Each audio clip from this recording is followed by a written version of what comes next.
Assalamualaikum warahmatullahi wabarakatuh. Perkenalkan, nama saya Muhammad Fahril. Pada kesempatan kali ini, saya akan membahas tentang investasi jangka panjang.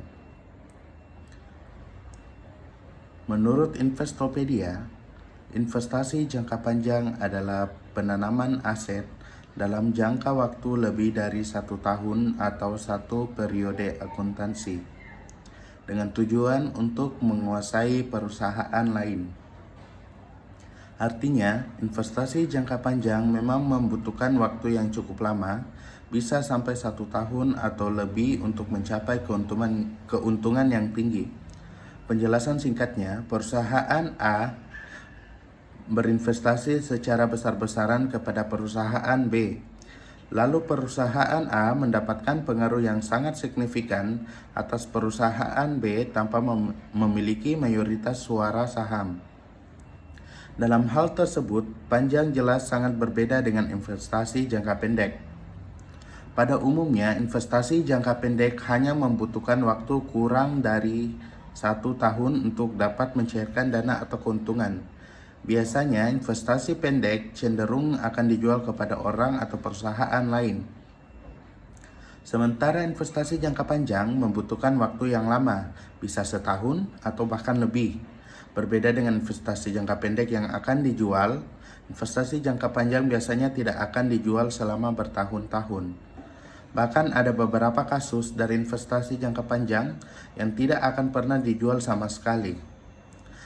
Apabila kamu memutuskan untuk menjadi investor jangka panjang, maka kamu harus bersedia bersabar dalam jangka waktu yang terbilang lama. Dengan kesabaranmu, maka potensi jumlah keuntungan yang akan kamu dapatkan terbilang sangat tinggi. Selanjutnya, ada tujuan investasi jangka panjang. Yang pertama, mendapatkan sumber penghasilan tetap. Yang kedua, membentuk atau menyisihkan dana khusus. Yang ketiga, mempengaruhi secara signifikan usaha dan manajemen perusahaan lain. 4. Untuk mengurangi persaingan di antara perusahaan-perusahaan sejenisnya.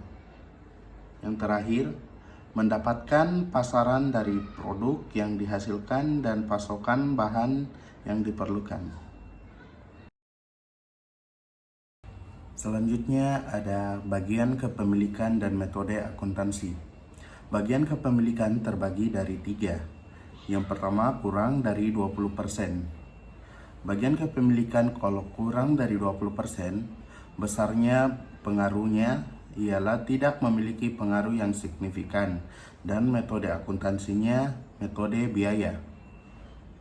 Yang kedua, kalau bagian kepemilikannya 20% hingga 50%, besar pengaruhnya, memiliki pengaruh yang signifikan, dan metode akuntansi ialah metode ekuitas. Bagian yang terakhir ialah lebih dari 50%. Besar pengaruhnya, mampu mengendalikan, dan metode akuntansi, metode ekuitas, dan prosedur konsolidasi. Selanjutnya ada penilaian dan pelaporan investasi jangka panjang. Ini adalah salah satu contoh penilaian dan pelaporan investasi jangka panjang oleh PT Surya Kencana per 31 Desember 2019. Selanjutnya kita akan masuk di contoh latihan sekuritas obligasi. Pada 1 November 2015, PT Angkasa Cemerlang membeli 500 lembar obligasi PT Sumber Rejeki dengan nilai nominal 100.000 per lembar. Obligasi tersebut dikeluarkan pada 1 Mei 2015 yang berjangka 5 tahun. Obligasi dibeli dengan kurs 98%, bunga 18%, dan dibayar tiap semester yaitu 1 Mei dan 1 November. Biaya yang dikeluarkan adalah komisi broker, pajak dan administrasi senilai 676.000. Kemudian pada 1 November 2019 PT Angkasa Cemerlang menjual seluruh obligasi PT Sumber Rejeki dengan harga 102%. Biaya yang dikeluarkan untuk broker, pajak, serta administrasi sebanyak 765.000. Yang diminta ialah susun jurnal yang diperlukan. Penyelesaiannya, menghitung biaya perolehan, harga kurs obligasi sama dengan 98% kali 500 kali 100.000, hasilnya 49 juta. Biaya komisi pajak administrasi yaitu 676.000. Biaya perolehan obligasi totalnya 49.676.000.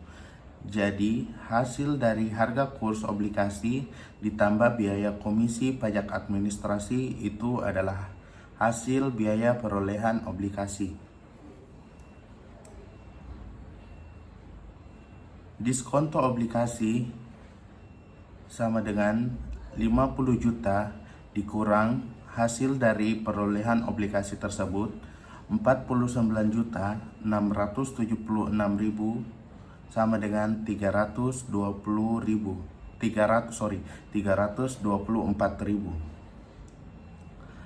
Amortisasi selama kepemilikan 1 November 2015 sampai dengan 1 November 2019,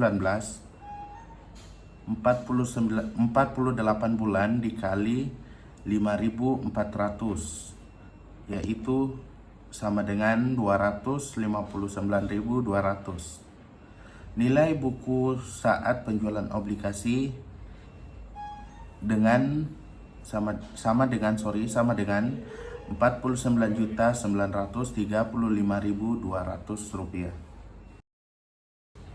Menghitung harga penjualan, harga kurs obligasi sama dengan 102% dikali 500 dikali 100.000 sama dengan 51 juta rupiah. Biaya komisi pajak administrasi yaitu 760.000 rupiah. Total penjualan bersih yaitu 50.235.000 rupiah. Nilai buku obligasi saat dijual yaitu 49.935.200. Laba penjualan obligasi totalnya 299.800 rupiah. Menghitung pendapatan bunga obligasi. Bunga obligasi yaitu sama dengan 18% dikali 6/12 dikali 500 dikali 100.000. Hasilnya 4.500.000. Perolehan investasi jangka panjang obligasi sama dengan 49.676.000. Kasnya sebesar 49.676.000. Ada di bawahnya penjualan. Kasnya sebesar 50.235.000. Investasi jangka panjang obligasi sebesar 49.935.200. Laba penjualan investasi jangka panjang sebesar 299.800. Di bawahnya ada pendapatan bunga obligasi. Kasnya sebesar 4.500.000. Pendapatan bunga obligasi sama dengan 4.500.000. Itulah yang dapat saya sampaikan di materi investasi jangka panjang. Mohon maaf jika ada kesalahan. Wabillahi taufiq wal hidayah. Wassalamualaikum warahmatullahi wabarakatuh.